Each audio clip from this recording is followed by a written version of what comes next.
చిన్నప్పుడు వేసవి అంటే అమ్మమ్మ ఇల్లు, మామిడి పళ్ళు, డాబా మీద పడుకున్న రాత్రులు. ఇప్పట్లలో ఏసీలు, కూలర్లు పెద్దగా ఉండేవి కాదు. సో సాయంకాలం ఎండ తగ్గగానే 2-3 సార్లు డాబా మొత్తం చల్లనీళ్ళు చల్లేవాళ్ళం.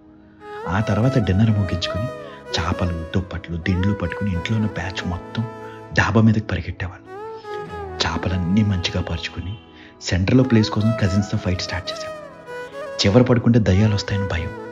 ఇంకా కజిన్స్ అందరం కబుర్లు చెప్పుకుంటూ, అంతాక్షరి ఆడుకుంటూ, ఇంకో పక్క తాతయ్య చెప్పే దయ్యాల కథలు వింటూ, దోమలు కొట్టకుండా కాయిల్స్, అందరం పోటీ పడి మరీ లెక్కపెట్టి ఆకాశంలో చుక్కలు.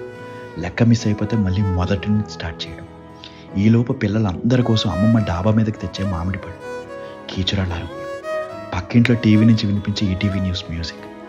అలా కబుర్లు చెప్పుకుంటూ ఎప్పుడు నిద్రపోయే వాళ్ళో కూడా తెలిసేది కాదు. వర్షం పడితే అన్నీ తీసుకుని కిందకి పరిగెట్టడం. పొద్దున్నే మన మీద పడే ఆ సన్ రైజ్కి నిద్ర లేచేవాడు. లేచేసరికి పక్షుల అరుపులు ఒక పక్క, దేవుడి పాటలు ఒక పక్క. ఇంకా నెమ్మదిగా లేచి మిగిలిన స్లీప్ కిందకు వచ్చి కంప్లీట్ చేసేవాడు. బ్యూటిఫుల్ డేస్ కదా. ఇప్పుడు ఎన్ని కంఫర్ట్స్ ఉన్నా అప్పుడు అలా మన వాళ్ళందరితో డాబా మీద కబుర్లు చెప్పుకుంటూ పడుకోవడంలో ఉండే ఆనందం ఎందులోనూ లేదనిపిస్తుంది. మీకు ఇలా డాబా జ్ఞాపకాలు ఉన్నాయా? ఉంటే ఈ వీడియో మీ కజిన్స్తో షేర్ చేసుకుని ఒక్కసారి ఆ రోజులకు వెళ్ళొచ్చేయండి. ఉంటా అండి.